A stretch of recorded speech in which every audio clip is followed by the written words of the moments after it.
Olá, seja bem-vindo a mais um episódio do FlechaCast. É um prazer estar aqui com vocês mais uma vez. Para quem não me conhece, eu sou o Felipe e a gente aqui, como vocês já devem estar acompanhando, é um podcast voltado na vida cristã na prática, sempre trazendo assuntos que venham estar fazendo um link de como você pode conduzir a sua vida cristã no dia a dia, seja em qual desafio for. E como a gente falou no final da semana passada, a gente até soltou no Instagram um desafio ali para ver quem adivinhava qual ia ser o tema dessa semana. Algumas pessoas acertaram isso, inclusive fica a dica, segue a gente no Instagram, lá a gente está sempre colocando alguns cortes, colocando algumas chamadas, interações com vocês. Você pode participar também, ajudando em temas, em assuntos, perguntas, para que a gente possa fazer isso uma conversa não só entre os que estão aqui na mesa, mas com todos vocês, a gente participando junto e que o reino de Deus esteja crescendo. Vou aproveitar também para já fazer o nosso momento pedinte, né? Curta, compartilhe, se esse papo estiver edificando, segue o canal, vem com a gente nesse processo junto, manda para um amigo, para alguém que você sabe que vai ser edificado também com essa conversa e que venha estar seguindo com a gente junto. Sem mais delongas, o tema dessa semana vai estar focado em evangelismo, um tema extremamente relevante para todo cristão, uma comissão que é universal para todos nós. E hoje a gente vai ter o prazer de ter essa conversa com o Nayan, que é líder de jovens, líder da área de evangelismo na Igreja Dínamos, né? Se apresenta e seja muito bem-vindo. Aleluia, Shalom. Primeiramente, quero agradecer a Deus por ter me dado essa honra de estar aqui partilhando nessa mesa com amigos, um pouco das Escrituras, um pouco daquilo que nós temos como estilo de vida, aquilo que nós temos exercido na prática, o pregar o Evangelho, porque eu acredito que a pregação ela é uma arte, e como toda arte, existe o porquê e o como também se fazer. Então, eu acredito que é uma arte na qual nós que compomos a grande comissão, nós temos exercido, colocado em prática no nosso dia a dia, porque acredito, já até abrindo aqui essa questão de evangelismo, acredito que está fora a definição de evangelismo como apenas um evento. O evangelismo é um evento e ainda que talvez de uma forma já falada várias vezes, ele é um estilo de vida. Tanto que Jesus, ao falar ide, ele disse para aqueles que eram discípulos, e ele falou não para que você parasse de fazer algo para poder pregar, mas sim enquanto você ia fazendo aquilo que precisava ser feito, você então pregava o evangelho naquele momento. Então acredito muito que se resume a isso, esse estilo de vida, ao qual nós honramos a mensagem do Cordeiro que morreu na cruz, apressando a volta do leão que em breve Yeshua Maranata está voltando. Enfim, Amém. Sou o líder do Move, aqui da Dínamos, Goiânia, também no Put or Die, o braço evangelístico lá da nossa igreja. Sou casado com uma princesa, a Edília Franco, que tem cooperado aí na expansão do evangelho e me auxiliado em todos os momentos. Bom, tive o privilégio também de escrever um livro com o nome chamado A Igreja de Duas Pernas, que é justamente aborda esse tema no qual nós estamos falando aqui agora.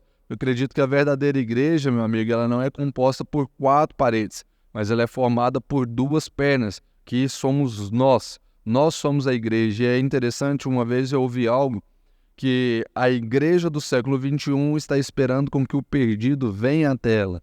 Entretanto, todavia, a igreja do reino de Jesus está indo até o perdido.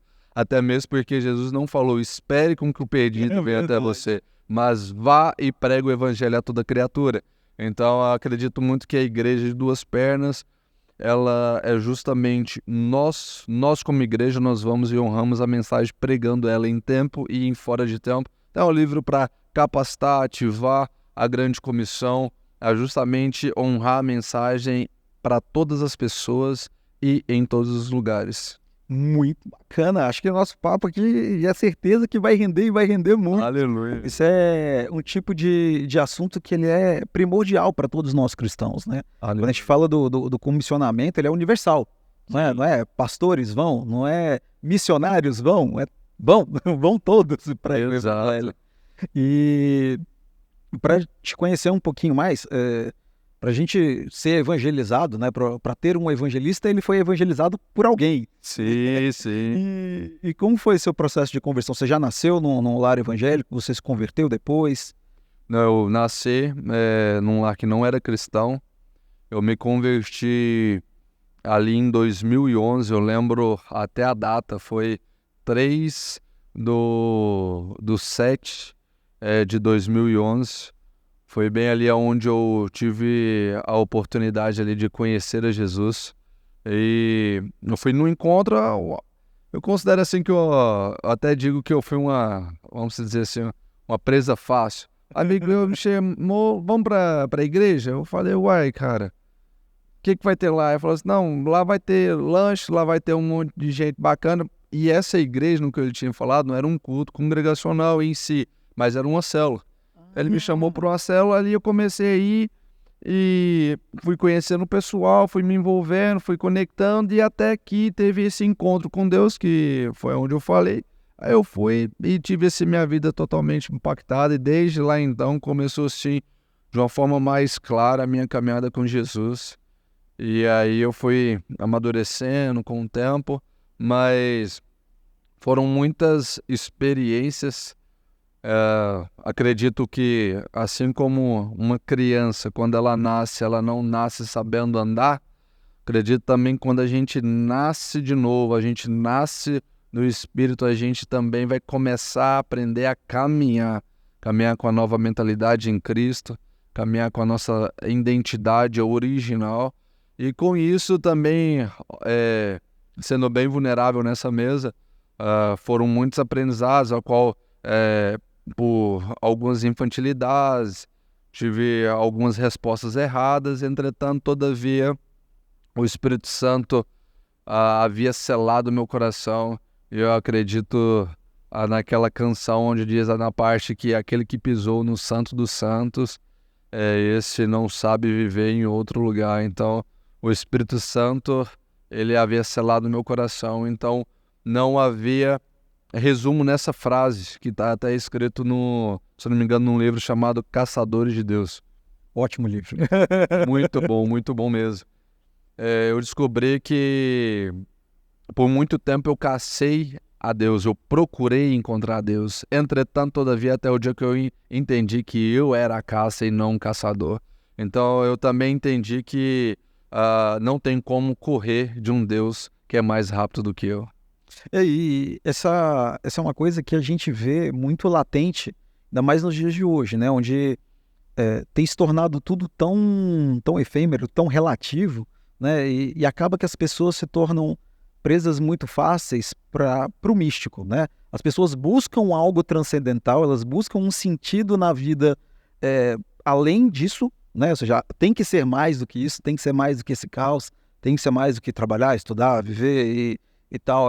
Há esse vazio, né? Que é do tamanho de Deus, mas que muitas vezes as pessoas não conseguem encontrar onde preencher isso.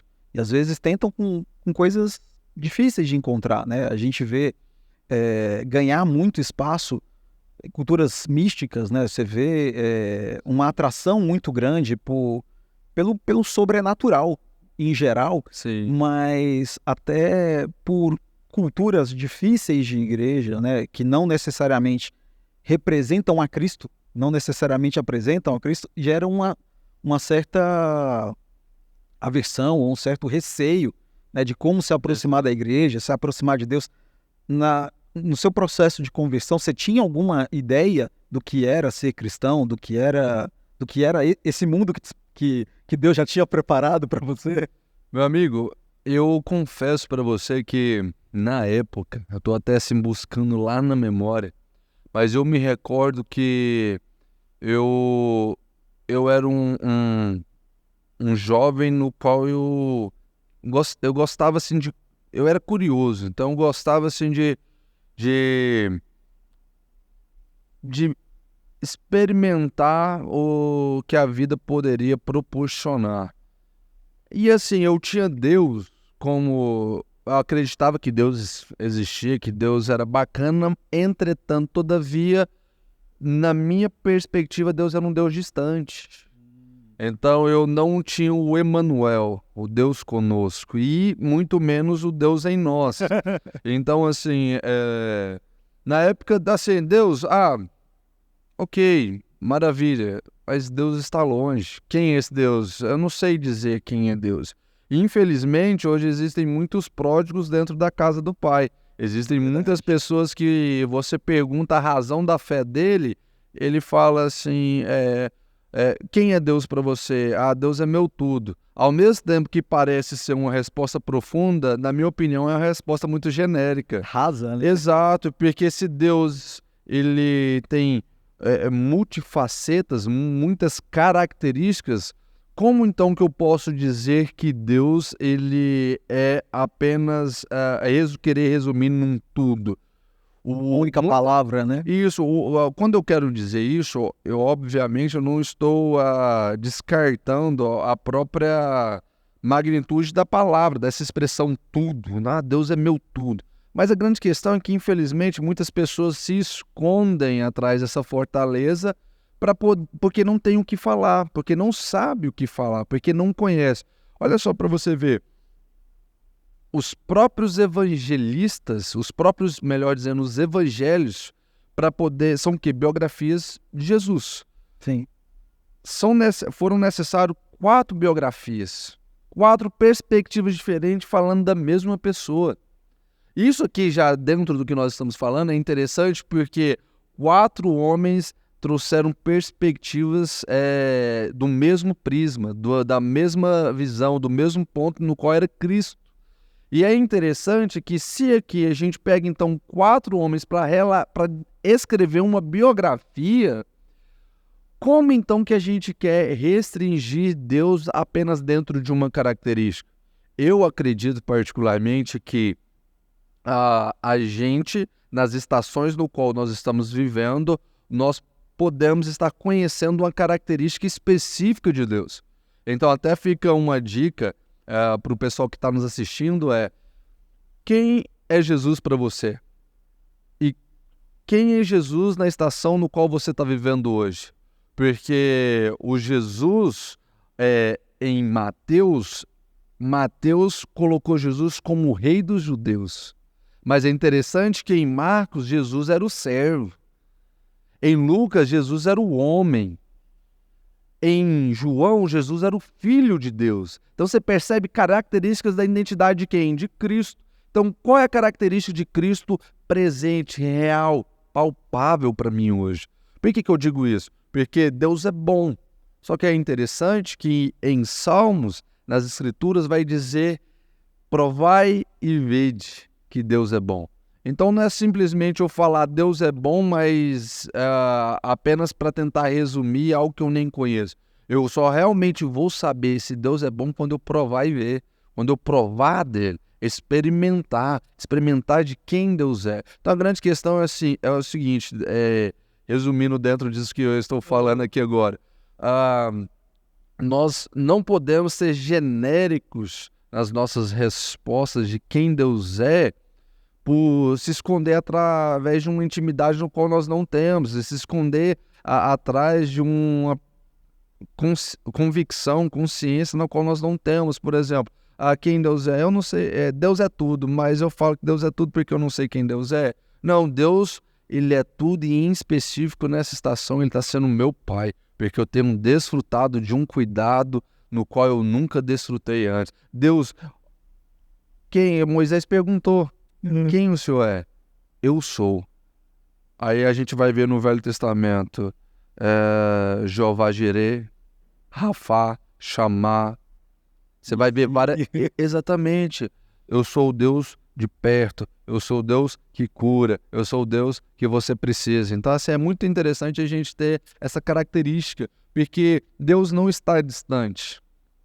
Deus não está de braços fechados. Deus não está calado. Então, a grande questão... por que eu tô até enfatizando isso aqui, meu amigo? É porque senão a gente vai acabar sendo massa de manobra das opiniões externas, no qual tem ganhado muita força de que Deus é amor. Mas espera aí, Deus é amor, mas o amor não é Deus? Como que a gente vai explicar isso? Como que a gente vai... Deus é amor, então eu excluo o juízo? Deus é amor, então eu excluo a esperança?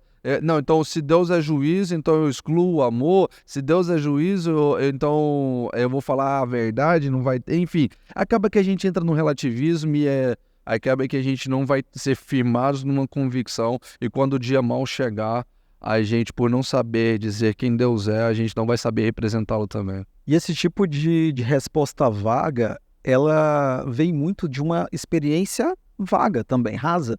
Se a gente vai vendo, né, desde o início de tudo, quando Deus cria o homem, a busca de um relacionamento. Deus busca relacionamento, e a gente vê na Bíblia a busca inteira é em relacionamento. E essa questão, né, de quem é.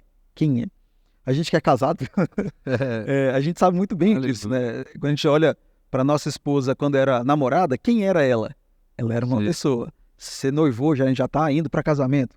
Você começa, a cada dia que você vai aprofundando o relacionamento, você vai descobrindo facetas e uma complexidade que é linda, né? Se é assim conosco, que somos humanos, o quão profundo é a identidade de Deus, né? O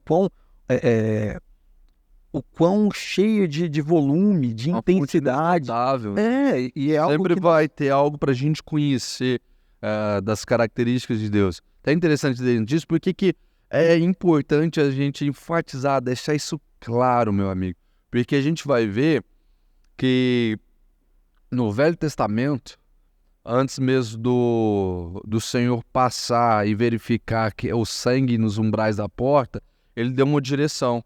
A família vai entrar para dentro e vai comer o cordeiro completo. Isso é um problema que tem acontecido muito. As pessoas têm acessado apenas de uma forma vaga, como você falou, apenas a metade de Jesus, apenas uma parte de Jesus. A parte que convém, né? Exatamente. É mais palatável, mais agradável. Exatamente. A grande questão é como nós iremos representar alguém no qual nós não conhecemos. Então, para que a gente fale do Cordeiro, é importante com que a gente o conheça em completude. Para que a gente fale de alguém, é importante com que a gente conheça esse alguém. Porque você pode saber tudo sobre uma pessoa, mas mesmo assim não conhecê-la. E o saber tem essa diferença. Você sabe aquilo que você vê, mas o conhecer é aquilo que você se relaciona. É só através da intimidade, através do relacionamento, que você de fato vai conhecer. Já viu aquelas pessoas que falam o seguinte assim: nossa, eu achava que você era metido. Eu achava que você era, nossa, arrogante. Agora eu te conheço, você é um cara muito legal, você é um cara muito da galera, muito comunicativo. Por quê? Porque você sabia ao que o povo falou. Preconceito. Exatamente, mas na hora que você conheceu, você teve uma perspectiva real, original de quem a pessoa de fato é. E é incrível como essa profundidade, ela só é tida através das experiências, né? Ou seja, se a gente pode se conhecer há 50 anos, se a gente sempre vive dentro do mesmo ambiente, com as mesmas experiências, a gente não vai ter a mesma profundidade de conhecimento um ao outro do que a cada desafio novo que a gente vai tendo, né? Ou seja, a cada situação nova que a gente vai vivendo, a gente vai descobrindo facetas diferentes, né? Ou seja, se você conhece alguém só dentro do ambiente da igreja, é uma coisa. Sim. Vai para casa dela, trabalha com ela, anda com ela no trânsito às 6 da tarde, recebendo fechado. Aleluia. Você vai começando a conhecer um pouco mais outras facetas. E no nosso relacionamento com Deus também não é diferente, né? Eu vejo isso através dos meus filhos também, né? Que você vai educando, à medida que eles vão crescendo, você vai também instigando e puxando algumas coisas em relacionamento para que eles amadureçam. E eu vejo muito disso no relacionamento de Deus conosco. Sim. Né? Se você subiu de nível, Deus começa a apertar. Fala, ó, bora aqui, ó. Para você subir, eu vou te Exato. E a gente vai tendo a oportunidade de ter experiências quando a gente se permite, né? Sair só daquela do confortável, né? Das partes gostosas do cordeiro e ir para aquelas que ele nos convida para abrir novos sabores, também nos dá a oportunidade de ter experiências maravilhosas. Sim. E até falando nisso, eu queria aproveitar e fazer uma pergunta. Você já chegou a ter alguma, nesse processo, né? Tanto durante o início da caminhada ou depois, dessas experiências que você vai sentindo pontos de ruptura e de transformação de intimidade com o Senhor? Ah, meu amigo, só assim de parar para refletir sobre algumas experiências, meu coração começa a borbulhar, porque eu já tive muitos encontros no meu secreto com Deus, no qual realmente foram norteadores para minha caminhada cristã. Eu tinha muito no início mesmo, eu tinha umas visões e eu lembro assim, uma vez no qual eu estava na vigília. A vigília, a oração, aquele ambiente sobrenatural. E aí naquela oração lá, de repente, eu, Senhor, eu quero te conhecer, eu quero te conhecer, eu quero te conhecer. E como um flash, veio uma visão na minha mente, e até para ficar claro, para não ficar místico, aqui assim, eu estava de olhos fechados, não era uma visão aberta, mas eu estava de olhos fechados e o flash que durou aproximadamente talvez meio ou um segundo, no ruminar parece que foi um filme, parece que foi um seriado, mas esse flash veio rápido e nesse flash eu estava no meio de um campo de batalha. Esse campo de batalha estava assim destruído, era como se fosse toda a terra destruída. E aí eu lembro que eu estava no meio desse campo e eu olhei assim, aí eu olhei para minha mão, tinha uma espada. E aí eu falei assim, uai, o que eu tô fazendo aqui? Onde que eu tô? Eu perguntei assim, o que é isso? Como assim? Isso nunca tinha acontecido antes. E aí, uma distância assim considerável lá na frente, eu vi como se fosse um soldado. Hoje eu entendo que era um demônio alto, muito forte, gigante, e atrás dele havia um exército também das trevas. E era como se fosse um mar, assim, um exército, eu perdi de vista. Uhum. E aí eu olhei, eu falei assim, eu confesso, nessa hora eu olhei e eu falei, eu tô sozinho nessa. Não tem nem como eu esconder aqui, porque o campo era aberto. E eu falei assim, Jesus, o que tá acontecendo? Aí bem na hora, Jesus aparece do meu lado. Não consegui ver rosto com perfeição, mas eu tenho no meu coração que era Jesus ao meu lado ali. E aí ele começa a conversar comigo. Assim, Nayan, tá vendo aquele exército de demônios que está na sua frente? Eu falei, sim, estou, Senhor. Aí ele pegou e falou o seguinte, vai ter dias que você vai estar muito cansado e vai muitos demônios para terminar de te afundar. Entretanto, o tanto de demônios que for para te afundar, eu irei mandar o dobro de anjos para poder te ajudar. Glória a Deus. Eu sempre estarei com você. E logo em seguida, aquilo foi um impacto para mim, logo em seguida ele virou e falou assim, você será pai de multidões. E aí na hora que eu olho para trás, aí tinha um mar de gente com roupas como se fosse de batismo. Sabe aquela que quando você vai batizar, tem aquela, tipo aquela bata branca, e havia uma multidão atrás de mim. Ele falou, tá vendo essas pessoas? Vai ser as que você irá arrastar para a minha glória. E aí eu falei assim, amém, Senhor, eis-me aqui. E aí, essa já foi até a oração perigosa, né? Eis-me aqui, Senhor. E aí, enfim, essas experiências, eu lembro assim que essa mesmo foi logo no início da minha caminhada cristã. Eu não tinha conhecimento nenhum, eu tinha algo no qual eu tenho até hoje e julgo extremamente importante em todo cristão, que se chama fome pela presença. Então, fome pela intimidade, fome para conhecer a glória, fome para se debruçar nos pés e não se perder no que tem nas mãos dele. Então, assim, a fome pela presença de Jesus, eu quero te conhecer, eu quero te conhecer. E tive, assim, outras experiências também que foram muito marcantes, no qual transformou, assim, a minha vida.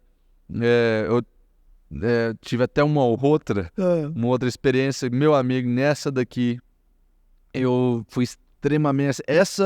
eu até brinco, sempre quando eu digo, eu falo assim, cara, eu fui abraçado por Jesus, porque eu tenho isso lá no meu fundo, no meu interior, no meu coração, eu tenho essa convicção de que eu fui abraçado por Jesus. Essa experiência foi o seguinte, eu lembro que, para encurtar, porque também, assim, a forma como vai falando parece que é um filme, mas é tudo muito rápido. Não, à vontade. Mas, assim, para ser bem objetivo, eu lembro que nesse dia eu estava dormindo, eu tinha acabado de deitar. Sabe quando você está muito cansado? Você deita, enquanto você está fechando o olho, você já dormiu? Desse jeito, eu já bati na cama e já capotei, né? Como um bom goiano fala. E aí eu peguei e de repente, assim, eu me senti como se eu fosse transladado de um ambiente para o outro. E eu estava num segundo pavimento. E aí, nesse segundo pavimento, eu não tinha força no meu corpo. Caramba. Eu estava como se fosse um manequim, sabe aqueles bonecos de roupa? Eu estava como se fosse um manequim e eu estava sendo levado desse jeito, assim. E aí, na hora, eu tentei mexer e nada, eu não consegui me mexer. Eu falei assim, o que está acontecendo aqui? Assim, Jesus, Deus, me ajuda. Senhor, cadê você? E aí eu escutei audivelmente, não temas, pois eu estou contigo. E aí nessa hora eu já assim parei, e aí eu senti como se tivesse algumas mãos me segurando, e começaram a me descer por uma escada. E assim, como se fosse um boneco, literalmente, me foi descendo pela escada, e aí eu chego numa sala, uma sala assim, alto padrão, uns lustres, assim, uma decoração espetacular. Só que eu chego e sou colocado naquela cadeira de escritório, sabe? Aquela que você tem rodinha, que você vai de um lado para o outro com facilidade. E aí eu sou colocado sentado nela. E aí, de repente, começam a me jogar de um lado para o outro. Joga eu de um lado, vou para o outro. E eu comecei a ser tomado por pânico naquele momento ali. E aí, o que está acontecendo? Jesus, Jesus. Eu comecei a clamar por Jesus naquela hora.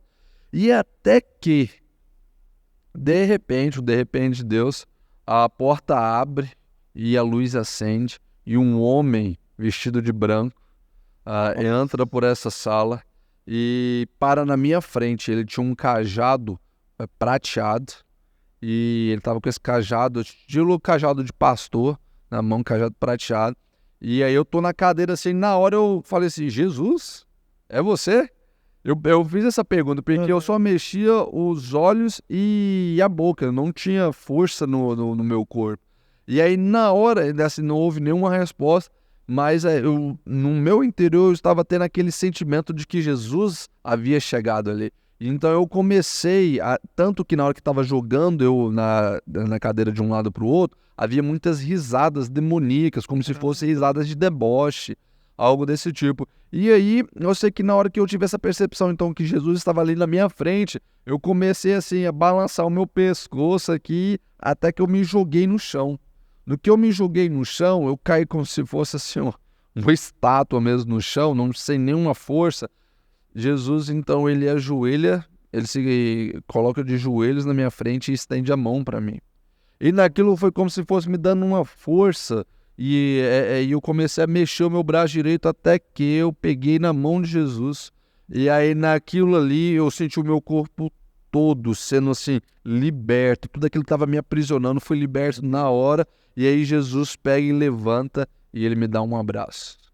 Esse abraço, meus amigos, eu vou ser bem sincero, isso marcou a minha vida. E isso até assim, só abrindo um parênteses aqui, antes de concluir essa experiência, aqui eu digo que se eu estou no mais fundo vale, Jesus está comigo. Se eu estou no mais alto monte, Jesus também vai estar comigo. Isso marcou eu ao ponto de eu dizer que eu não presto mais nem para desviar, porque não tem como correr de um Deus mais rápido do que eu. Mas fechando parênteses para concluir essa experiência, na hora Jesus me abraçou e eu nunca recebi um abraço igual esse.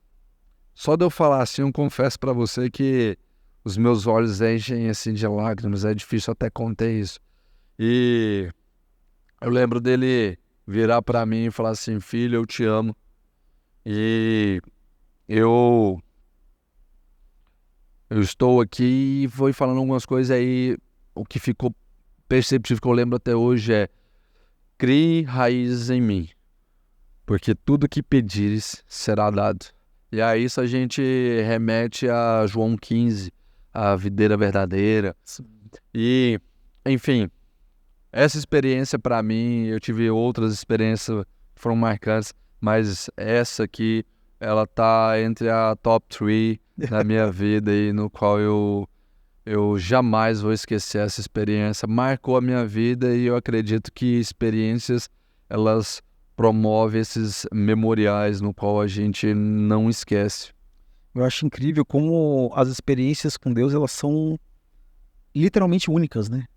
Acho isso tão lindo, porque mostra que, de fato, Deus nos conhece numa intimidade, numa profundidade, que não tem como ser de outro jeito. É para Sim, saber exatamente o jeito de falar, do jeito que toca o nosso coração e que faz essa transformação.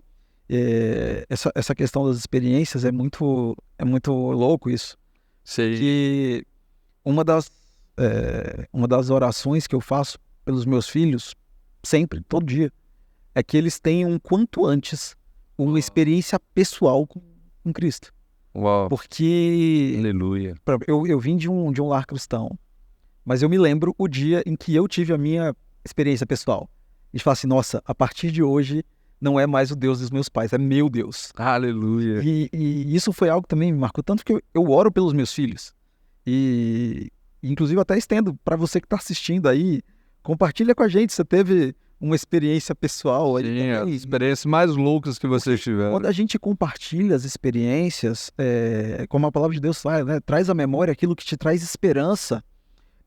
O compartilhar essas coisas aviva a nossa fé. Sim, Quando a gente está naqueles momentos de fraqueza, de incapacidade, porque esses dias maus, eles vêm. Tem dias que a gente, de fato, está mais para baixo e a gente precisa ir resgatando esses memoriais, esses marcos que Deus tem na nossa vida para nos impulsionar. E enquanto você foi falando, é impossível não fazer essa retrospectiva, né? A sim. gente vai vendo uma visão que foi lá atrás e analisando a jornada com como Deus foi colocando na sua vida. Cara, Deus vai avisando, né? Ele vai conduzindo. E ali Nossa, você já tinha ideia de que Deus estava te conduzindo para esse caminho de evangelismo e tudo? Você teve esse discernimento na época? meu amigo, eu confesso que na época não. Na época, assim, os fatores principais dentro de mim eram uma fome por Jesus, e essa fome por Jesus fez comigo o mesmo que fez com a samaritana. Eu não sei o que falar, eu só sei que ele transformou a minha vida. É igual o cego. Eu não sei explicar. Antes eu não via, eu só sei que agora eu vejo. Só sei que ele me curou. Então, assim, quem é esse cara? Não sei falar muito, ele tá ali, eu posso te levar até ele. Até um detalhe aqui que vale a pena ser dito, é que qual foi a teologia que a samaritana pregou para Samaria? Foi a teologia do encontro. Então, a experiência no secreto, a experiência que ela teve. Claro que eu não faço uma apologia aqui à questão do estudo, da teologia. É importante a gente se aprofundar, mas a letra por si só ela mata. O logos ele precisa ser unificado com o rema, e o rema é justamente o próprio Espírito, a palavra dita com a palavra revelada se unindo. E Deus já evidenciou isso.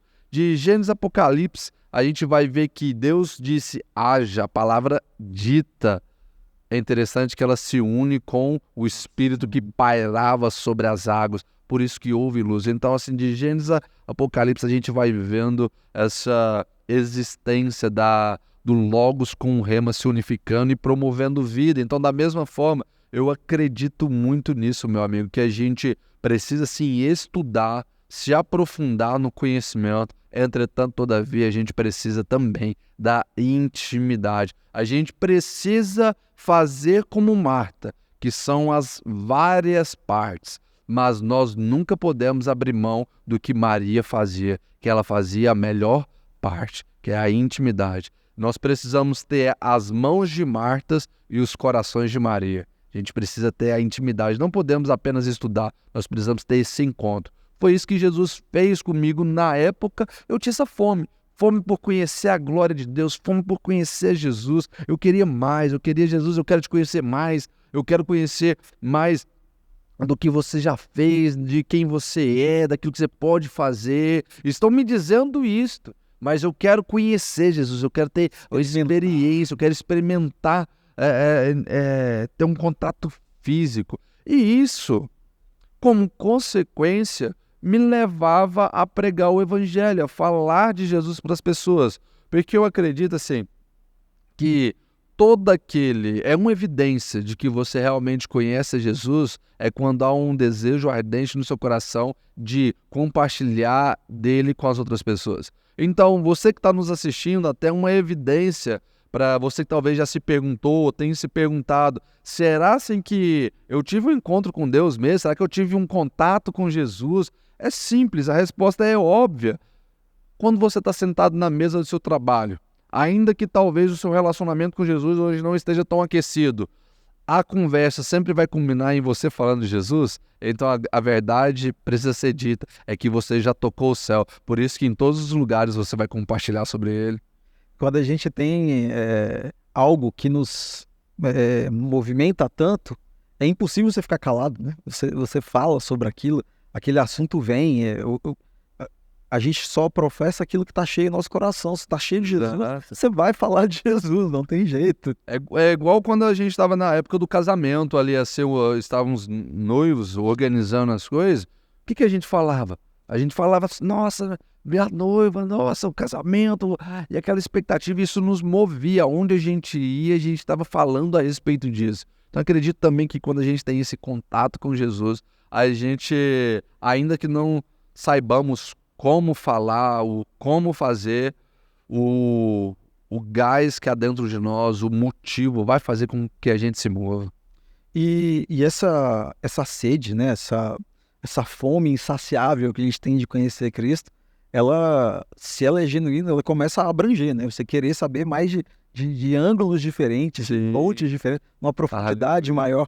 E nesse processo, você chegou a se aprofundar mais na área de teologia também, em estudo nessas áreas? Sim. Eu, com o tempo que foi se passando, a minha caminhada, aí eu decidi, de fato, aprofundar no conhecimento.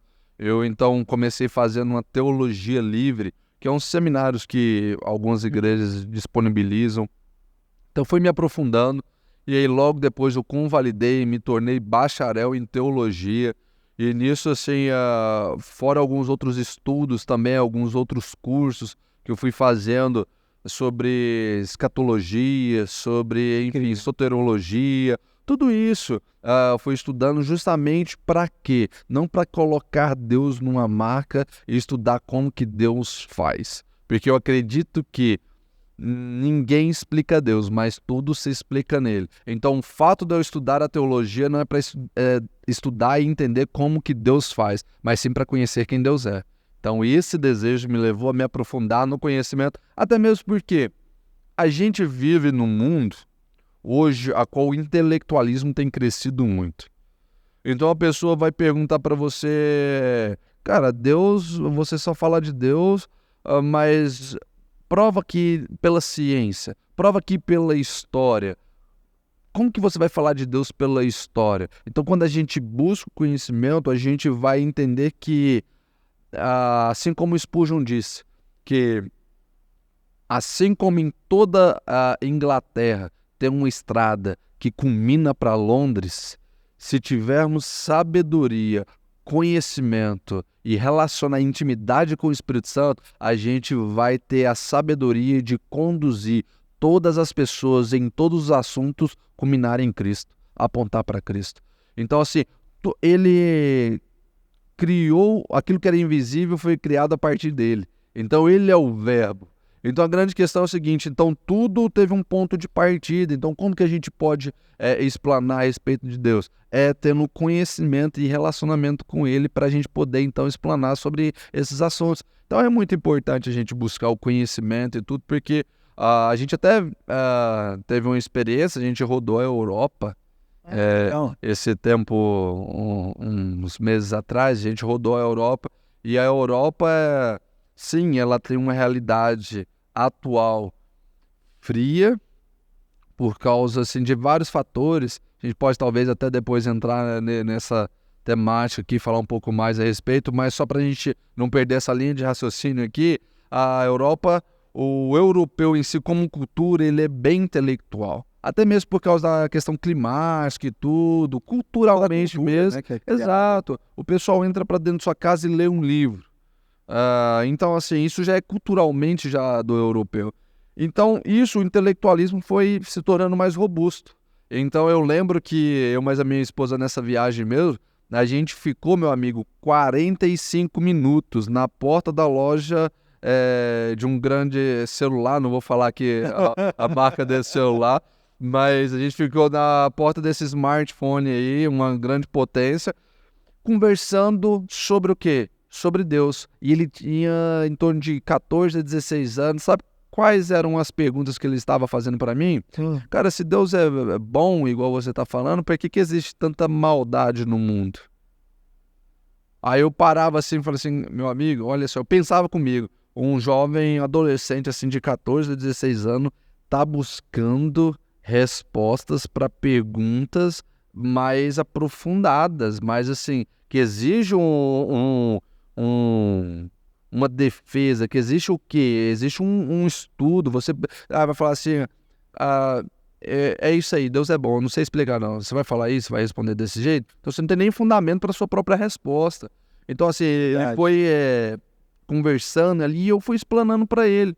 Lembro até assim, até uma deixa para você, uma dica que você pode até responder isso também, ou perguntas desse tipo. É interessante assim que, você concorda comigo, meu amigo, que todo pintor, quando ele conclui a sua obra, ele não deixa a sua assinatura? O autor também, quando ele conclui o seu livro, ele não coloca o seu nome na capa? Então é interessante que da mesma forma Deus fez assim com a criação. É interessante que um cientista israelense, se eu não me engano, ele foi fazer um estudo a respeito do DNA humano. E o interessante é que quando ele foi vendo os códigos do DNA, ele percebeu que alguns números formavam esse código, formavam o DNA. É interessante que quando ele pegou esses números e ele foi para o alfabeto, se eu não me engano, aramaico, ou era o grego, eu não recordo ao certo agora, mas ele foi para o alfabeto da época, ele percebeu que aqueles números representavam letras, e essas letras formavam qual nome? Deus. Ou seja, Deus criou o homem e deixou a sua assinatura nele. Deixou o seu nome assinado no DNA humano. Então, assim, a ciência aponta para Deus.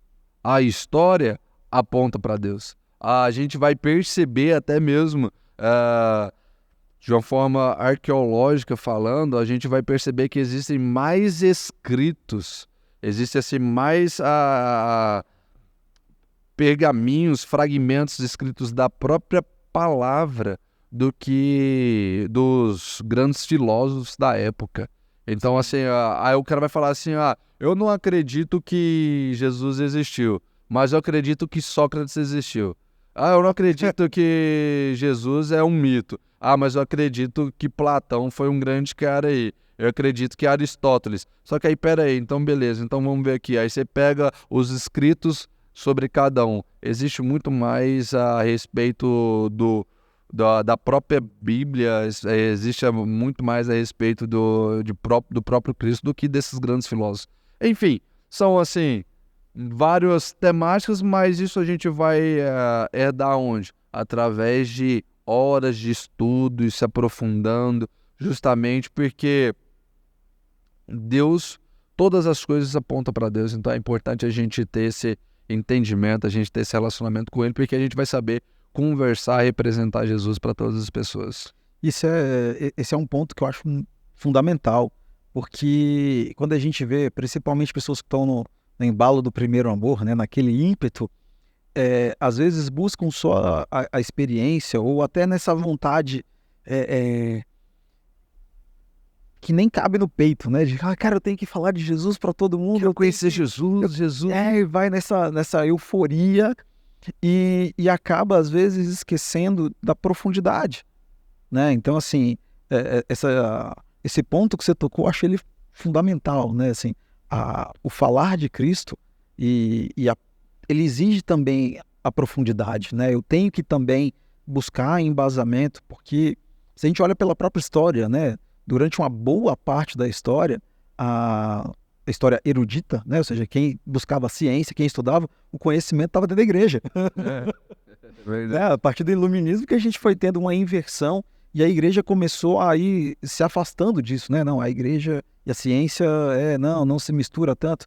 E a gente vê um vácuo que a gente criou nos ambientes acadêmicos, por exemplo, né? Você vai vendo um vácuo que foi criado e se criou uma cultura muito forte anticristo, anti-Deus, na verdade, né? Que vai afastando de Deus. E dentro desse, entrando um pouquinho nesse, que eu achei que ficou interessante da gente vir aqui, que tipo de conselho você daria, principalmente para o jovem, né? Que tá, acho que é um dos ambientes mais difíceis na universidade, né? Quem está nessa fase da universidade e se confronta, porque você é confrontado diariamente, né? Se for numa universidade pública, então isso se torna quase um crime você dizer que é cristão. E que tipo de conselho você dá para esse pessoal poder se defender, poder se posicionar? Meu amigo, por muito tempo eu escutei algo e eu confesso que eu acreditava nisso. Até que eu comecei a parar e perceber que, peraí, eu tô acreditando em algo que não faz sentido, que é errado.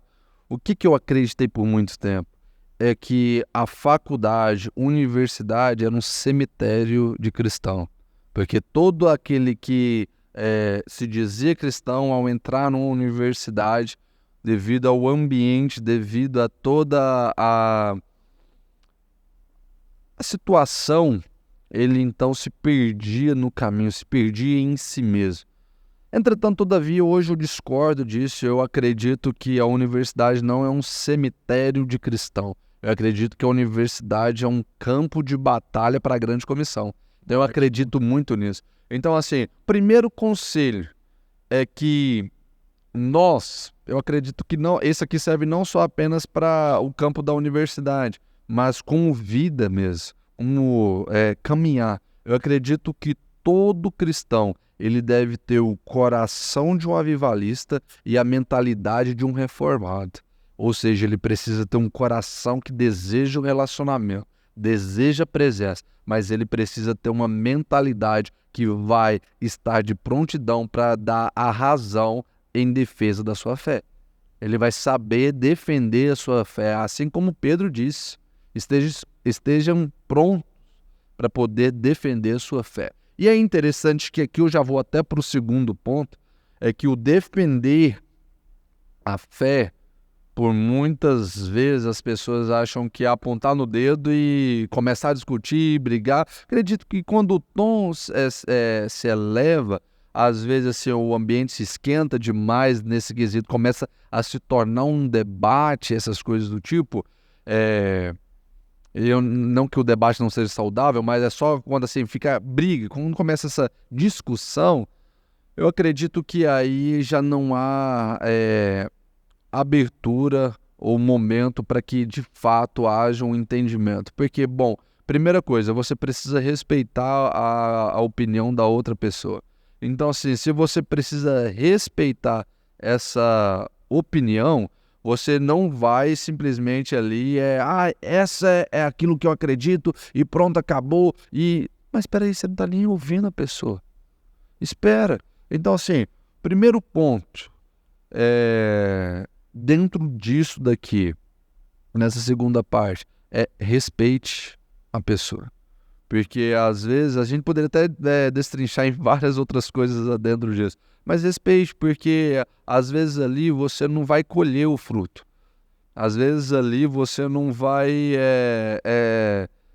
nem plantar semente. Às vezes ali você vai cultivar aquilo que já foi lançado lá dentro. Ou às vezes você vai plantar. Então assim, respeite a pessoa, porque eu acho que o respeito, ele cabe em qualquer lugar. Verdade. E assim, uma outra coisa é que a verdade, ela não precisa ser defendida.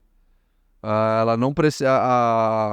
Se você não acredita em algo, particularmente, assim, é a mesma coisa se eu pegasse aqui uma nota de R$100, um exemplo clássico. Se eu pego uma nota de R$100 aqui, verdadeira, eu falo para você, ó, essa nota aqui, ela é verdadeira. Você vira e fala assim, não, eu não acredito que ela é verdadeira, ela é falsa. Então, você não está acreditando aqui que essa nota é verdadeira.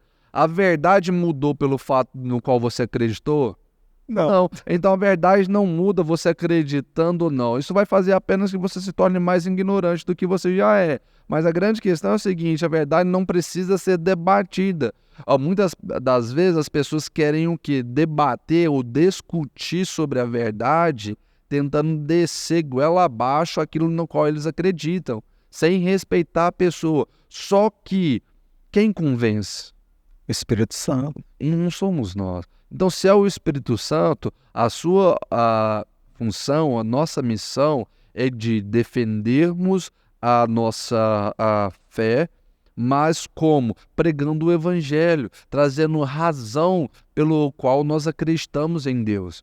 E assim, para ser bem claro e objetivo, eu acredito que por muito tempo o mundo pregou o amor sem a verdade. Entretanto, todavia, a igreja estava querendo pregar a verdade sem um amor. Hoje eu acredito que em sabedoria, pregar o evangelho com sabedoria é pregar a verdade em amor.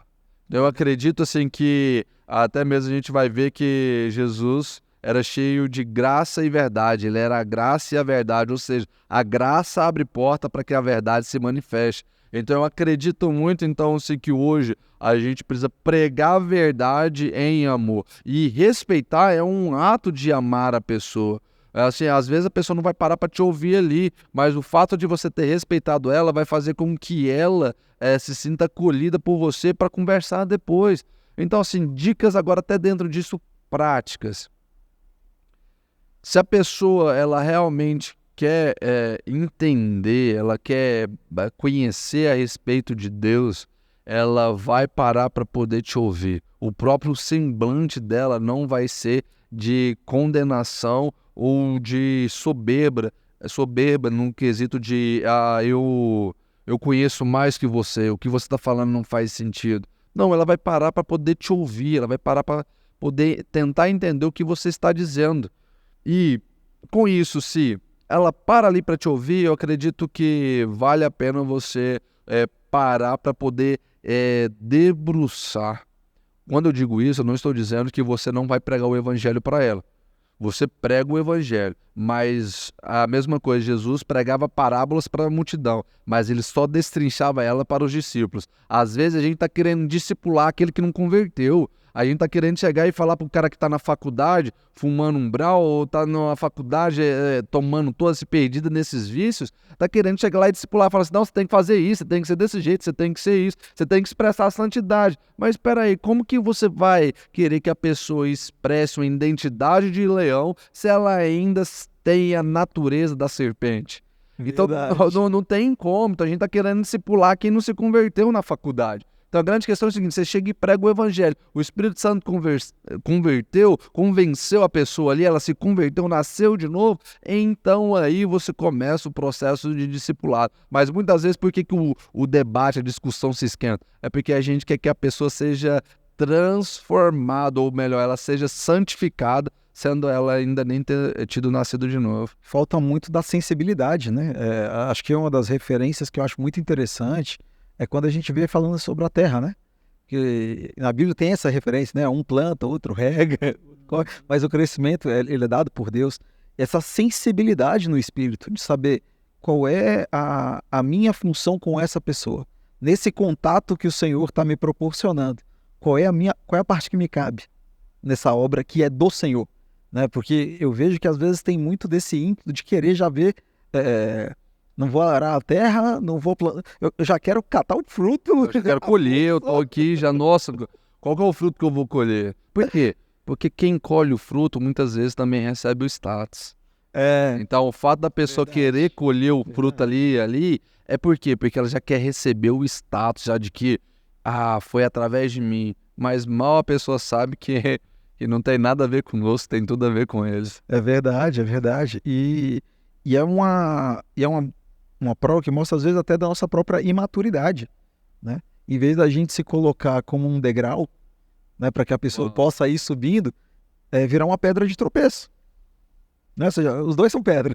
Mas qual é a sua função ali?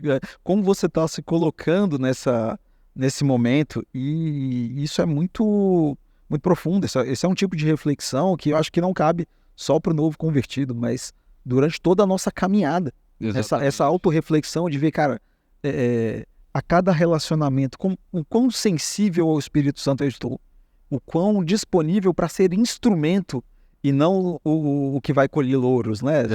Exatamente. Porque é tentador ao nosso ego, né? Ser o que vai colher o fruto. Exatamente. Não, foi através de mim, a pessoa ali se converteu e tudo. Só que eu acredito que a gente realmente não pode se pegar nisso. Algo que é muito interessante até assim, 2 dicas práticas mesmo, quando você estiver no campo, na universidade, ou pode até usar em outros lugares também, é você você perguntar para o Espírito Santo, qual é a fase do evangelismo que eu estou aqui agora? Porque dentro disso eu acredito que uns plantam, outros regam ou cultivam e outros colhem.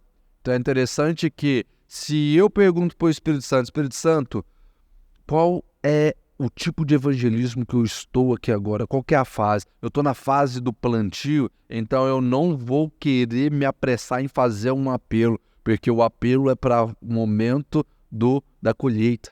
É para o evangelismo da colheita. Não, eu estou num tempo de cultivo, então não vou aqui me preocupar em dar muita ênfase no plantio, porque a semente já foi plantada.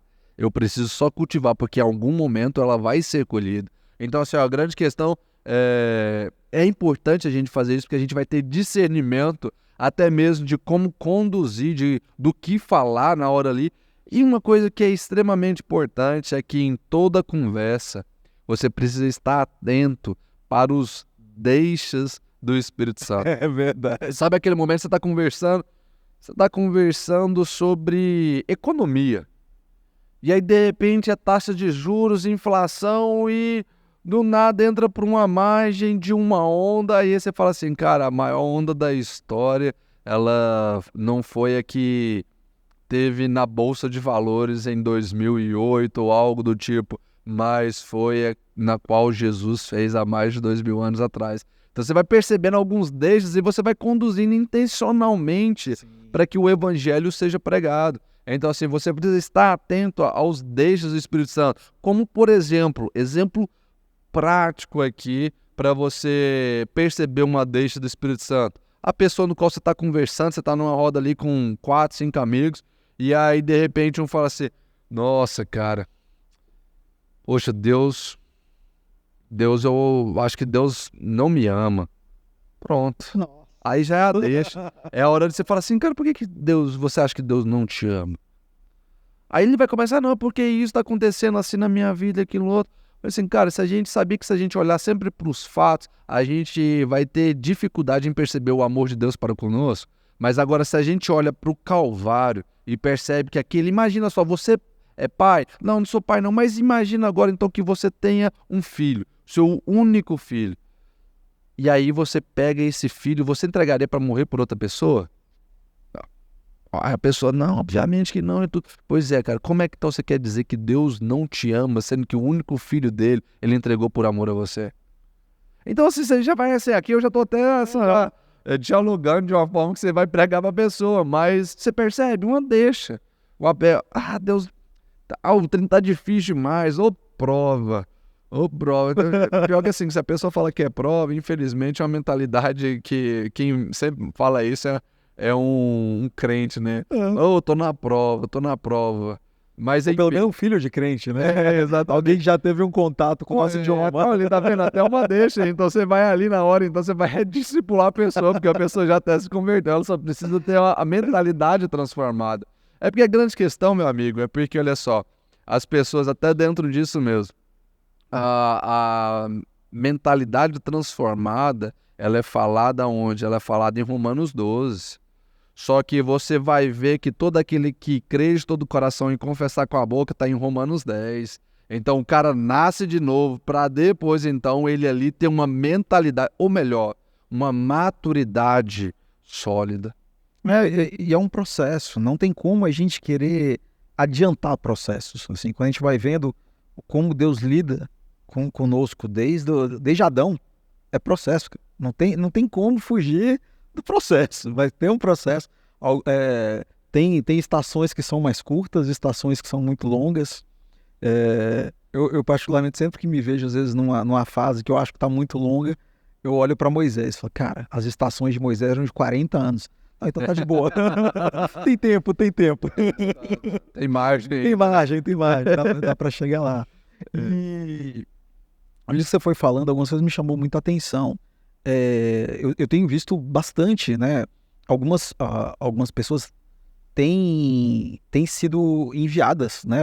Ou de alguma maneira para a Europa. A gente tem visto que tem tido um movimento reverso, né? Nós fomos evangelizados, fomos alcançados graças a europeus e americanos, e a gente vê que hoje a gente tem tido um momento inverso, né? Do discípulo começar a trazer o discipulador ao primeiro amor, né? A gente vê esse caminho acontecendo. E nessa estação, né, que vocês passaram pela Europa, queria entrar um pouquinho mais nisso. Sim. Como que você tem sentido, acho que pra gente começar nisso, como você tem sentido de diferença entre, já que você lidera e caminha bem de perto com jovens, como que você vê a diferença da mentalidade do jovem aqui, pensando no jovem. Vamos começar pelo jovem a ser alcançado, né? Entre o jovem a ser alcançado brasileiro e o jovem a ser alcançado europeu. Como é que você viu essa diferença? Meu amigo, eu acredito assim que uma resposta que enquadra esses pontos, eu sempre me perguntava aqui, pelos evangelismos que a gente já faz aqui, já tem tempo, eu me perguntava, cara, será que é essa sede por conhecer a Cristo, ela é devido a uma cultura do brasileiro, no sentido assim, por ser muito eufórico, então você vai pregar o evangelho para uma pessoa, a pessoa lá no fundo ela está querendo conhecer a Jesus, ela só não sabe nem quem ela é e nem o que ela quer da vida, mas no fundo, se a gente for ver a solução para a busca dela é justamente aquilo que está em Cristo. Então eu me perguntava, será que as pessoas na Europa, então, também querem desse jeito, igual os brasileiros aqui querem, igual está no Brasil?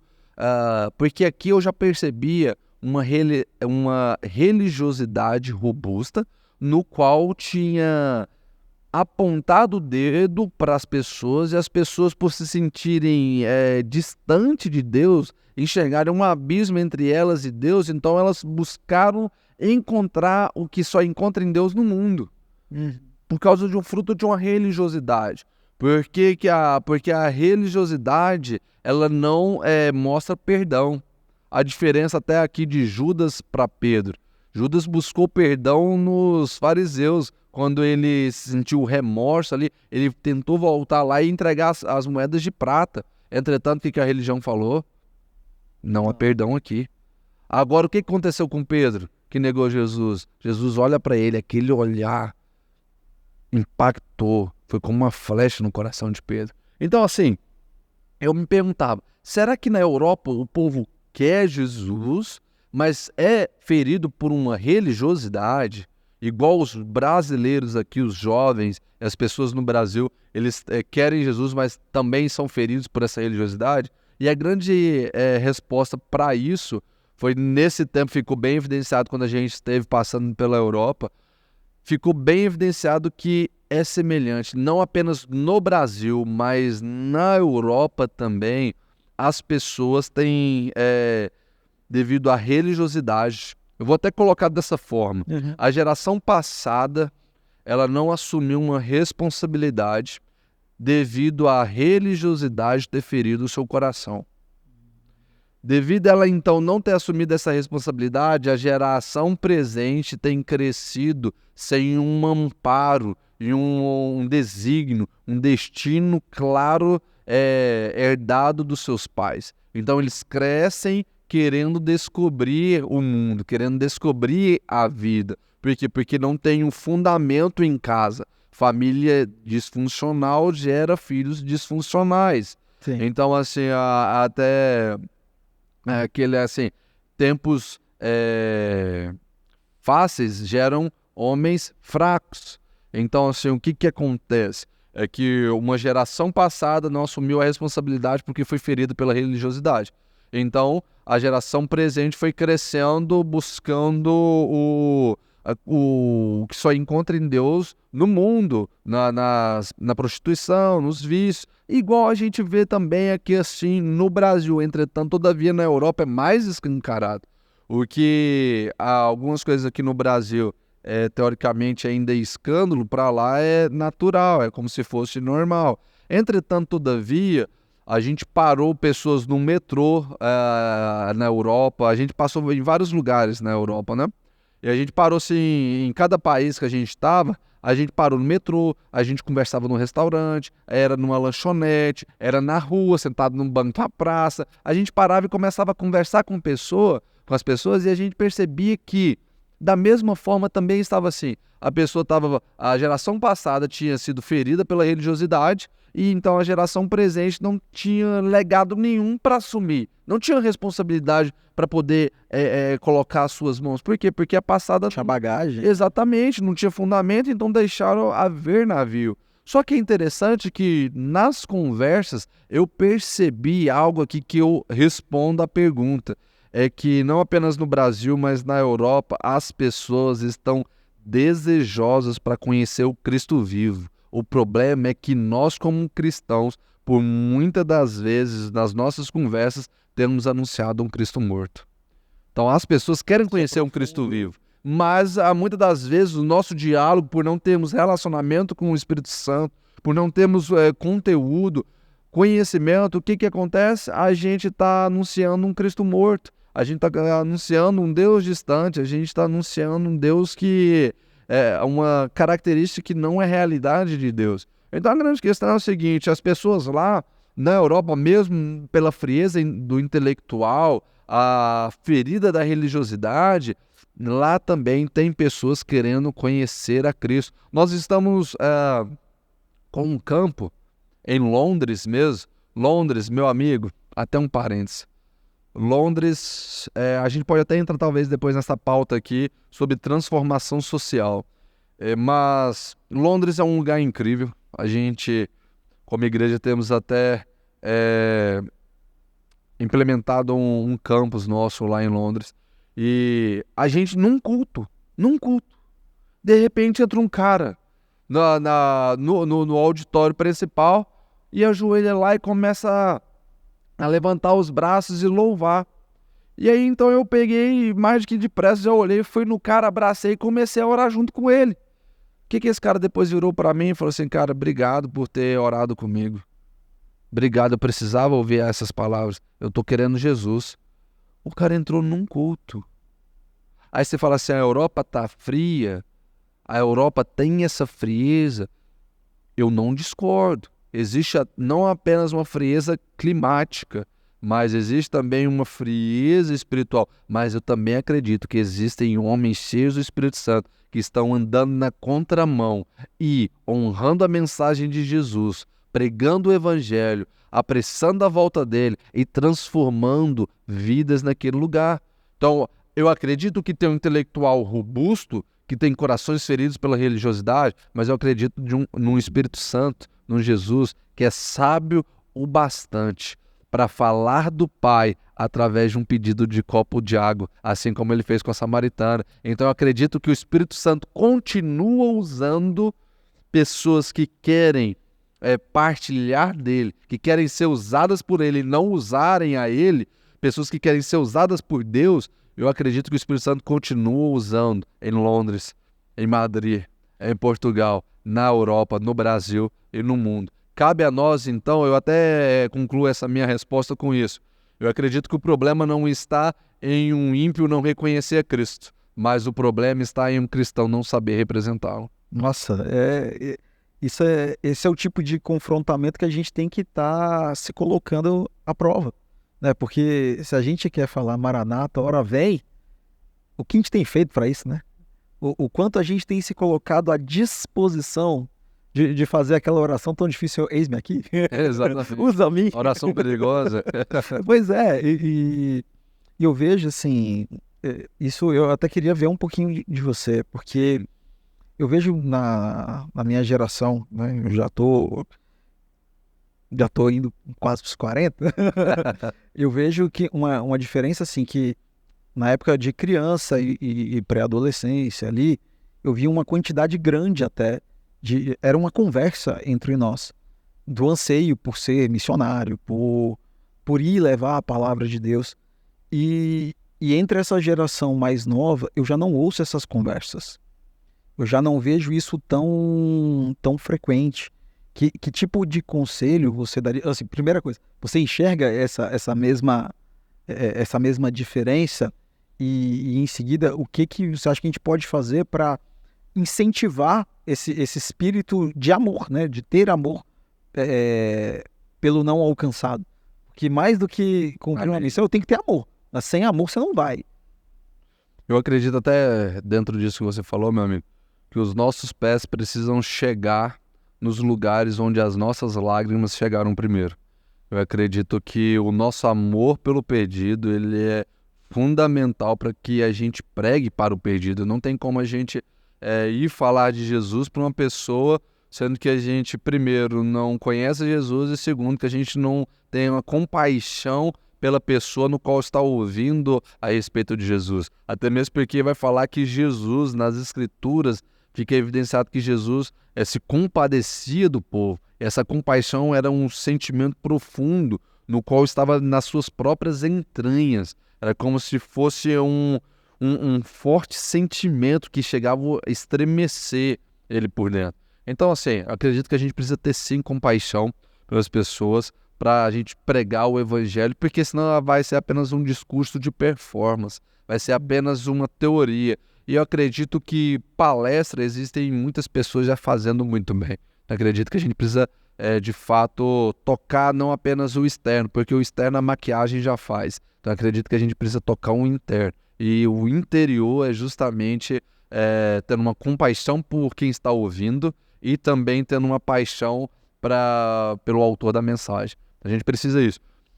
Se eu enxergo essa questão, eu acredito que sim. Eu acredito que faz sentido em alguns ambientes, faz muito sentido a pessoa estar muito focada no construir a sua própria vida. Ainda mais pós-pandemia, muitas pessoas assim, tentaram na tentativa de sobreviver no balanço do alto mar. Então tentou assim, agarrar na sua própria boia e ficou assim, no seu próprio quadrado. Então não se preocupou em tirar os olhos da ponta do seu próprio nariz. Entretanto, eu também até assim, para fazer um adendo dentro disso, eu acredito que o que trouxe como fruto essa dispersão de eu quero ser missionário, eu quero pregar o evangelho, que promoveu isso, uma das sementes, foi a própria religiosidade em se fechar dentro de 4 paredes. Porque a grande questão, lembra que teve uma época que o púlpito servia para queimar os diplomas. Não é verdade. Entretanto, todavia, hoje vem muito numa temática de quê? De incendiar os diplomas. Não de descartá-los, mas de incendiar para quê? Para que eles queimem lá fora. Porque a grande questão é a seguinte, Deus ele tem 2 mãos. Assim como nós temos 2 mãos, eu acredito que Deus também, assim, uma analogia para os teólogos de plantão, não vou falar que eu sou um herege, mas assim, uma analogia, assim como nós temos 2 mãos. Deus, eu acredito também que tem duas mãos. A grande questão é o seguinte, dentro dessa analogia, é que os 5 ministérios, eu acredito que exercem dentro da igreja, ali os 5, claro que o pastoral, o de mestre, enfim, vai ter alguns que vai ter uma ênfase maior, mas eu acredito que ele é tanto para o ambiente congregacional como também para o ambiente de sociedade. Eu acredito que existem pastores advogados. Eu acredito, vou até colocar dessa forma, eu acredito que existem advogados que exercem o ofício de mestre na advocacia. Eu acredito que existem médicos que exercem o ofício de profeta na medicina. O cara senta na mesa dele para receber um diagnóstico e sai do consultório recebendo uma profecia. Sai do consultório com o seu destino liberado, com sua vida transformada. Eu acredito também que existem evangelistas. Um grande homem de Deus, que eu admiro muito, ele até contava que quando ele trabalhava, ele sempre, no consultório dele, ele falava assim, você já conhece Jesus? Se você morresse hoje, você iria para onde? Você ia para o céu ou para o inferno? Então o cara no consultório, o cara entrava lá para saber o que estava acontecendo com ele, ele já aproveitava o momento e o ambiente e já começava a pregar o evangelho, já começava a falar de Jesus ali. Ou seja, o cara era um médico fazia parte, a medicina fazia parte da vocação dele, que também estava incluída no ofício a ser exercido. Então eu acredito assim que, dentro disso, partindo para essa conclusão aqui, eu acredito que nessa época, devido a essas pessoas, vem para frente, queima os seus diplomas aqui, acabou que ficou enraizado a mentalidade de que servir a Deus era servir no templo, servir a Deus era servir na congregação, era o ser pastor. Aí o que formou? Formou o apóstolo, formou o apostila, formou tudo isso. E aí assim formou o pastor. Mas espera aí, e as pessoas? Porque eu acredito que Deus, a igreja, ela precisa amar a cidade, ela transforma a cidade. Mas esse discurso que foi muito tempo lá atrás, acabou que promoveu isso, acabou que as pessoas então vinham queimar o seu diploma e qual que é o cargo que eu posso exercer agora aqui? Eu quero servir um copo d'água, aqui é para Deus, mas a mentalidade era, esse copo de água só vai ser servido para a glória de Deus se for dentro de um templo. Só que o que está escrito nas Escrituras? Quer comais, quer bebais, quer façais qualquer coisa, façais para a honra e glória de Deus. Então a grande questão, o mesmo copo de água que você está servindo, claro que eu estou usando um exemplo assim, só para ficar entendível aqui. O mesmo copo de água, se eu for servir para Deus no templo, eu também preciso entender que eu posso servir para Deus fora do templo, porque o templo não é até acredito que o corpo de Cristo ele não é formado por tijolos. Então, da mesma forma, não convém a gente ainda ter esse entendimento de que eu estar servindo a Deus, eu vou estar servindo dentro de um ambiente que é cercado por tijolos. Não, nós somos o corpo de Cristo. Então, nós vamos até o perdido e nós pregamos o evangelho. Então, assim, a primeira pergunta era essa, né? Se eu via e enxergava isso, essa questão de ver essa dispersão de que eu quero ser missionário antes. Mas por quê? Porque o povo tinha esse fogo, tinha esse desejo e tudo, falava a respeito disso, mas aí um tempo depois veio esse discurso que acabou que promoveu essa dispersão. Mas eu acredito também em algo que o Brasil, por muito tempo, ele importou uma cultura. Mas é perceptível até mesmo pelas canções na qual, de 5 anos para cá, que o Brasil começou a exportar uma cultura. Eu lembro de um grande homem de Deus uma vez falando que ele teve uma visão no qual o Brasil estava numa escala, atrás de vários países, ele estava em 10º lugar. E aí, de repente, ele sobe para 2º lugar. Ele sobe para 8º lugar. Aí 5º lugar, 2º lugar, até que ele, então, nessa visão, ele enxergou o Brasil em 1º lugar. E aquilo ele perguntou para o Espírito Santo e o entendimento que ele teve dessa própria visão, ele disse no dia que era que o Brasil iria exportar uma cultura. E até é interessante aqui duas colocações. A gente já, se a gente for buscar grandes homens de Deus também, a gente vai perceber, se eu não me engano, até uma experiência que foi com Billy Graham. Acho que foi com Billy Graham mesmo, que ele estava orando junto com grandes avivalistas e eles estavam orando para que houvesse avivamento sobre a bandeira dos Estados Unidos. E aí, de repente, ele se levanta, ele caminha em direção à bandeira do Brasil e ele começa a falar: o avivamento vai vindo aqui, o próximo avivamento vai ser o Brasil vai ser avivado. E aí você pode até se perguntar, mas nossa, nesse caos presente no qual nós estamos vendo, eu acredito em algo e que isso seja como uma flecha no seu coração. Os piores dias do mundo não ofuscarão os melhores dias da igreja. Então eu acredito que a escuridão, as trevas, é só uma evidência que logo em seguida haverá luz, porque Deus está dizendo: haja luz. Então eu acredito que nós estamos nesse tempo de oportunidade, da gente pregar o evangelho para que então haja uma nova realidade de clareza, enfim, de Deus e de Cristo. E aí, dentro disso, voltando para assim concluir, porque evangelista é o seguinte, meu amigo, evangelista começa a falar aqui, e aí vai falando, é uma pregação, acho que todo momento que eu tô falando aqui, eu tô quase pregando aqui, assim, eu vou até fazer um apelo para quem tá em casa, mas enfim, a gente vai perceber dentro disso que, eu até perdi aqui a linha de raciocínio aqui que eu tava, mas enfim, dentro disso, a gente pegou por muito tempo, né, e falou assim, não, o Brasil tá fora, não tem como ter avivamento aqui. E aí essa colocação dessa visão que ele viu e aquilo penetrou no meu coração que me trouxe assim um gás, cara, eu tô no lugar certo. Porque a minha oração mesmo é: Deus, eu não quero fazer chover, eu quero estar onde está chovendo. Eu quero cooperar para que a chuva caia sobre toda a terra. Espalhe. Exatamente. Então, assim, isso foi como um gás no meu coração. Essa experiência, se não me engano, como eu falei, do Billy Graham, falando que do Brasil ia surgir um avivamento e tudo. E aqui uma outra colocação para concluir essa minha fala. A própria palavra brasileiro, a sua ramificação, a sua etimologia, vem da onde?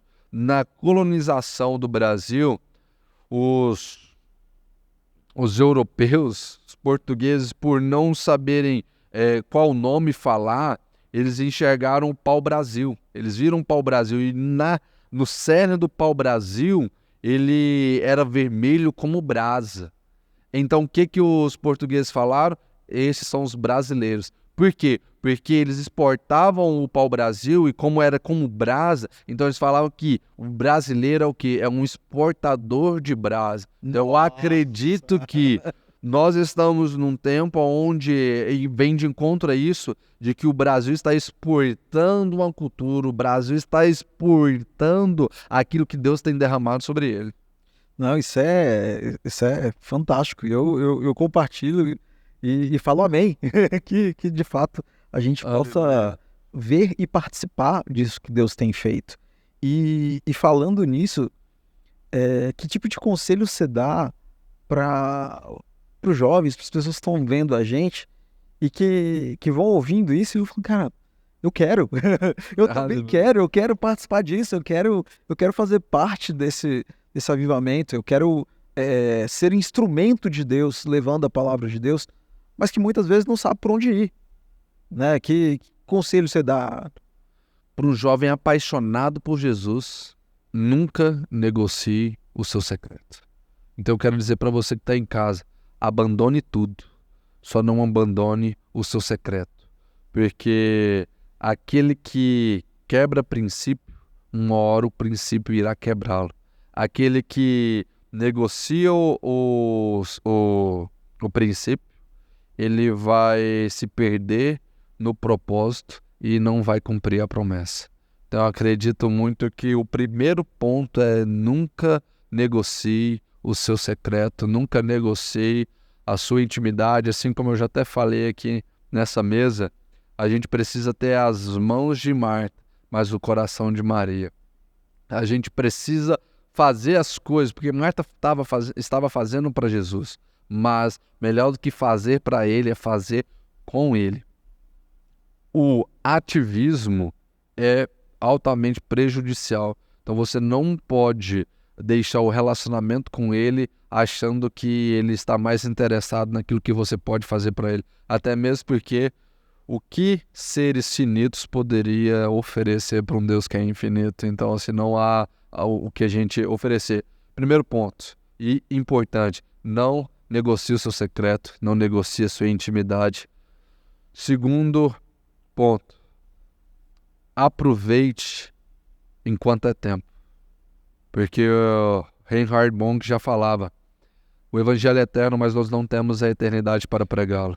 Então eu acredito que os anjos, assim como as escrituras falam, que eles anseiam para que pudessem ter o privilégio de pregar o evangelho, e esse privilégio foi destinado a nós. Só que a pregação do evangelho tem uma data de validade. Vai chegar um tempo no qual a gente não vai ter mais esse privilégio de falar a respeito de Deus. Então a grande questão é a seguinte, no céu há enfermo? Não. Então a única oportunidade de que haja manifestação de cura é o tempo enquanto a gente está aqui na Terra. Então no céu vai ter perdido? Não. Então a única oportunidade que a gente tem de alcançar o perdido é enquanto nós ainda estamos aqui na Terra. Então nós precisamos aproveitar a oportunidade que nós temos. Qual que é a oportunidade? É quando você estiver diante de uma pessoa. O perdido é a oportunidade para você pregar o evangelho. Então, você está diante de alguém, prega o evangelho, porque no céu a gente não vai ter momentos para poder pregá-lo. Verdade. E seguindo dentro desse mesmo ponto, a gente já até falou um pouco sobre isso, mas acho que cabe a gente enfatizar, né? Para quem está com esse fervor, ele precisa largar tudo para ir fazer o evangelismo? Onde que ele pode fazer evangelismo?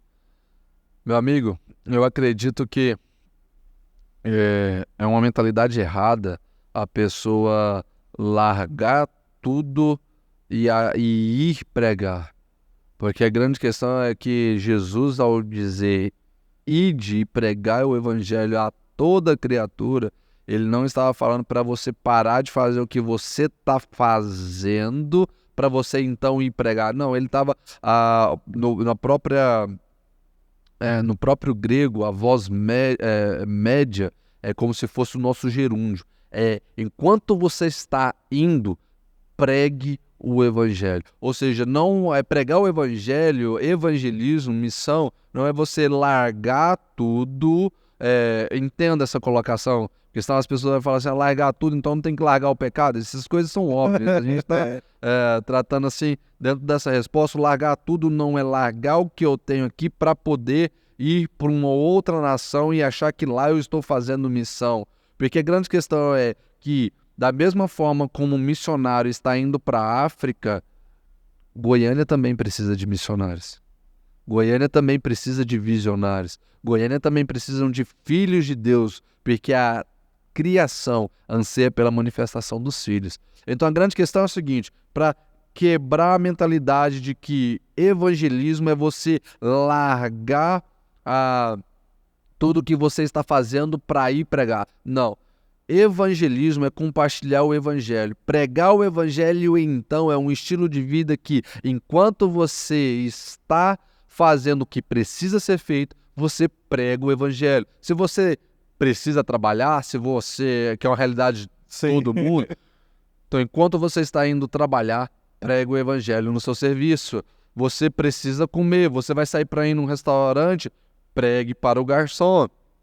Pregue para o atendente. Você vai no supermercado fazer compra, pregue para atendente, pregue para a pessoa que está no caixa. Se você vai numa clínica fazer uma consulta, pregue para quem está lá. Se você está andando na rua, vê que alguém está mancando, gentilmente aborde essa pessoa, ore por ela e pregue o evangelho também. Então, onde você está, não crie uma bolha e acha que ali é pregar o evangelho. Porque se fosse assim, Jesus não teria falado para sair de Jerusalém. Porque Jerusalém já era suficiente. Ou seja, pregar o evangelho, e muitas das pessoas, até que por causa dessa mentalidade, achar que pregar é apenas quando está em outro lugar ou quando está indo. Muitas pessoas desse jeito, com essa mentalidade, criaram lacunas no qual tiveram linhas que separam o secular do santo. Tiveram linhas no qual eu vou estar pregando só quando eu estiver lá, mas aí as pessoas que ficaram onde eu estou. Até aqui, só um parênteses, quando eu estava na Europa, eu encontrei juntamente com minha esposa várias estátuas de avivalistas no meio da praça. Sabe o que o Espírito Santo falou fortemente no meu coração, meu amigo? É que, Nayan, eles não promoveram uma transformação apenas dentro do âmbito religioso, mas eles promoveram uma transformação na sociedade.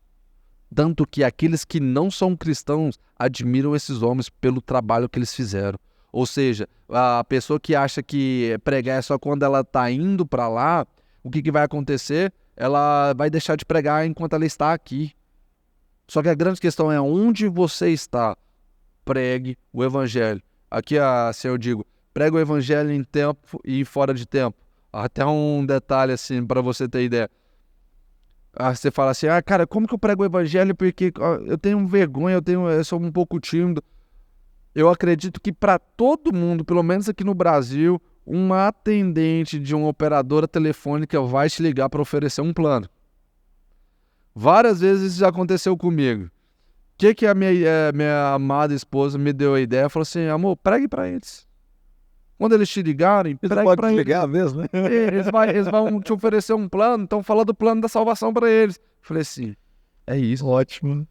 Uma vez uma mulher me ligou e eu comecei a falar então, assim, olha, você está me falando sobre um plano de internet, muito interessante esse seu plano, eu estou muito satisfeito com o meu, entretanto, todavia, eu já quero aproveitar essa nossa conversa, que estamos falando sobre planos, e eu quero dizer sobre o plano de Deus que Ele tem para você, o plano da salvação. E eu comecei a discorrer, sabe como terminou essa conversa? A mulher virando e falou assim, nossa, muito obrigado pelas palavras. E outra vez, um outro rapaz me ligou e eu já falei assim, cara, toda vez então eu vou aproveitar o que é oportunidade. O cara tá me ligando, então eu vou pregar. É tempo. A grande questão é o seguinte, pregue em tempo e em fora de tempo. Porque há tempo para todas as coisas. E eu acredito que a prioridade, se o evangelho, pregar o evangelho for uma prioridade, nós iremos pregar em todo o tempo. Amém, concordo 100%. E, inclusive, falando em tempos e oportunidades, a gente está chegando próximo do carnaval, né? Hoje é segunda, a gente já está chegando no carnaval e eu fiquei sabendo que já tem uma oportunidade de botar a mão na massa aí, né? Exato, de ir para o campo. De ir para o campo. Fala um pouquinho para a gente como é que vai funcionar isso aí. Bom, a gente está organizando um evangelismo, que a gente acredita que, como igreja, somos as duas pernas que vamos até o perdido. Então, vai ser no dia 10, a gente está organizando para passar um treinamento antes de irmos de fato para os bloquinhos de carnavais que vai ter nas ruas e tudo. A gente está Isso aqui, aqui em Goiânia. Isso aqui em Goiânia. A gente está organizando, a gente vai fazer um flyer certinho, passando as informações do local, a localização. Mas você que já tem interesse, já manda uma mensagem em algum lugar aqui da tela que a gente já vai entrar em contato com você. Vai ser uma honra ter você no time para a gente poder honrar a mensagem de Jesus. A gente vai fazer um treinamento antes, passando as dicas de como você pode fazer, daquilo que você não deve fazer em meio ao evangelismo e tudo, porque é perigoso. A gente vai distribuir as equipes, enfim, vai ter um treinamento antes e a gente está marcando o treinamento para começar ali umas 3h30. Na data do dia 10, evangelismo, a gente está organizando com a equipe, vai ser algo incrível. E essa é a oportunidade de você estar aqui, você que mora aqui em Goiânia e quer pregar o evangelho, então esse é o momento de você sair como um semeador. Esse é o momento de você pegar a semente que Jesus já colocou na sua mão e você sair a semear. Porque eu acredito que os grandes projetos de Deus estão ainda sem identificar quais são os projetos que eles carregam. Então, as pessoas que estão lá fora, existem grandes evangelistas, pastores, mestres, filhos de Deus, que ainda não entenderam só a sua identidade. Então, você que ama Jesus, você que ama pregar o evangelho, essa é a sua oportunidade de compartilhar pro seu irmão quem de fato é o seu pai. Glória a Deus, isso é uma oportunidade incrível, não perca. Você está aqui em Goiânia e tem a possibilidade, a gente vai deixar aqui nas descrições, aqui na descrição do vídeo a gente já vai deixar o seu Instagram, o pessoal poder entrar em contato, poder acompanhar. Entra no Instagram também do próprio FlechaCast, lá você também pode encontrar, a gente vai ajudar na divulgação para que a gente possa sair da teoria e para a prática. Exato. Acho que é um dos melhores momentos e uma das melhores coisas que podem culminar desse tipo de conversa, quando a gente é abastecido por coisas que vêm do alto, quanto o Senhor nos dá, é botar isso em prática. Né? Não pegar esses talentos, não aproveitar essa brasa que Deus nos dá, só para guardar para mim e falar, nossa, que legal que Deus falou comigo. Mas pegar isso aqui e falar, nossa, eu tenho que de fato levar isso e botar em prática. Achei muito legal. Aproveita a questão do treinamento, né? Ou seja, você não está indo para uma batalha sem ser preparado. Né? Você não põe ninguém na linha de frente sem estar pronto para isso. Ninguém vai para uma guerra sem uma arma na mão. É verdade. Você precisa saber como usar, porque senão é perigoso você não apenas se prejudicar, mas também prejudicar a equipe na qual você está fazendo parte. Não, e fica aí o convite. Venha, participe.